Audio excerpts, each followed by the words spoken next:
હિંમતનગર તાલુકાના પ્રેમપુર ગામમાં ગોપાલ નમકીનના ગાંઠિયા ઘરે ખાવા માટે મંગાવ્યા હતા।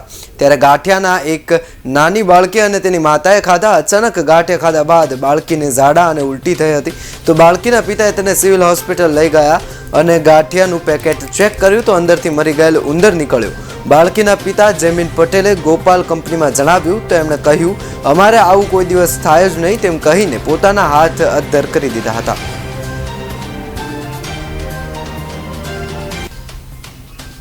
ये हमारी छोकरी ने गांठिया खाए हाल आता बीमार पड़ी है, तो वॉमिटिंग ઝાડા उल्टी थी, तो હું रिपोर्ट કરી આવ્યો જૈન સિવિલ દાવડ અમારે બાજુ में है। ત્યાં ગાડી ઇન્સ્પેક્શન જેવું થયું છે અને રિપોર્ટ પણ છે બરાબર। આ રીતે બેદરકારી ગોપાલ કંપનીની આવી છે, તો આ મુદ્દા પર मीडिया અને ફૂડ સેફ્ટી વાળાને એટલે કહીશ કે આના પર કડક ને કડક કાર્યવાહી થાય।